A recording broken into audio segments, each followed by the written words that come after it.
मायावती या फिर चंद्रशेखर आजाद, क्या यूपी की सियासत में बदल रहे हैं दलित राजनीति के स्वरूप? क्या मायावती का विकल्प बन रहे हैं चंद्रशेखर आजाद? देखिए क्या कहती है जनता और क्या है सियासी संकेत। मायावती को मां कहकर चंद्रशेखर ने दे दी नई सियासत को हवा, लेकिन माया को लेकर आगे जो कहा उसने हैरान कर दिया। देखिए क्यों मायावती से खफा है चंद्रशेखर आजाद और क्या ये मुखालफत करेगी 2024 में कोई बड़ा सियासी खेल। उत्तर प्रदेश की सियासत में मायावती गुजरा हुआ जमाना बनती जा रही हैं और नए दलित प्रधान बनते दिख रहे हैं भीम आर्मी प्रमुख चंद्रशेखर आजाद। वैसे तो चंद्रशेखर आजाद दावा करते हैं कि उनके और मायावती के सियासी तौर तरीके अलग हैं, लेकिन अगर सियासी करियर पर नजर डाली जाए तो बहुत कुछ एक जैसा नजर आता है। ऐसे में जब भीम आर्मी चीफ से सवाल किया गया कि क्या वो मायावती का विकल्प है, तो फिर उन्होंने जो जवाब दिया उसने कंफ्यूजन के साथ साथ सियासी हवा का रुख भी बदल दिया। बताएंगे कि चंद्रशेखर आजाद ने क्या कहा, लेकिन पहले आप बताएं कि क्या वाकई चंद्रशेखर मायावती का विकल्प बनते जा रहे हैं? आपकी राय क्या है, हमें कमेंट करके जरूर बताएं। अब बात करते हैं भीम आर्मी प्रमुख से किए गए सवाल की और मायावती की। तो उत्तर प्रदेश में 3 सीटों पर आए उपचुनाव के नतीजों में सपा गठबंधन की 2 सीटों पर जीत हुई थी। सपा गठबंधन में इस बार भीम आर्मी चीफ चंद्रशेखर आजाद भी थे।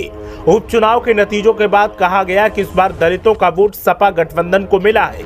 अब चंद्रशेखर आजाद का बीएसपी प्रमुख मायावती को लेकर एक बड़ा बयान सामने आया है। यूपी में चंद्रशेखर आजाद क्या मायावती का विकल्प बनते जा रहे हैं? इस सवाल पर भीम आर्मी चीफ ने कहा कि चंद्रशेखर आजाद बहुजन मिशन के एक सिपाही हैं। उन्होंने अपने महापुरुषों के त्याग बलिदान को समझा है। उनके पिता ने उनके हाथों में दम तोड़ दिया कि बेटा देश और समाज के लिए कुछ करेगा। इस देश में एक जाति एक समाज से राजनीति संभव नहीं है। बहन जी के साथ मेरी बहुत सिंपैथी है। मैं उनका बड़ा आदर और सम्मान करता हूँ। मैंने कभी उनके बारे में एक गलत शब्द नहीं बोला है। चंद्रशेखर आजाद ने आगे कहा कि हर चीज का एक समय होता है।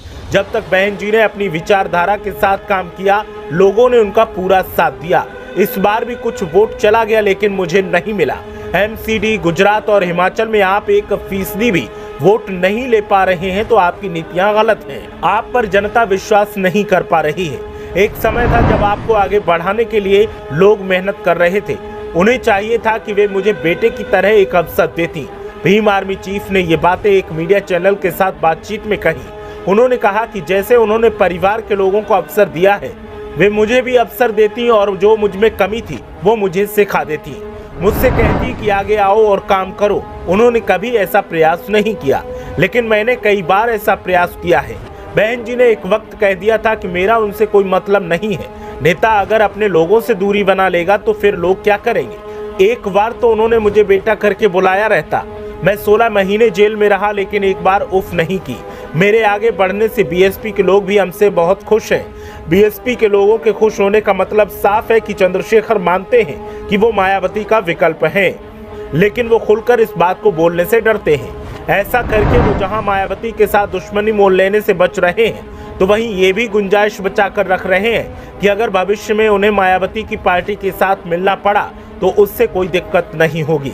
अब देखना यह है कि चंद्रशेखर की सियासी गाड़ी किस मोड़ पर आकर क्या गुल खिलाती है। लेकिन उपचुनाव में सपा गठबंधन का साथ देकर उन्होंने 2024 की राहें आसान कर दी हैं। ब्यूरो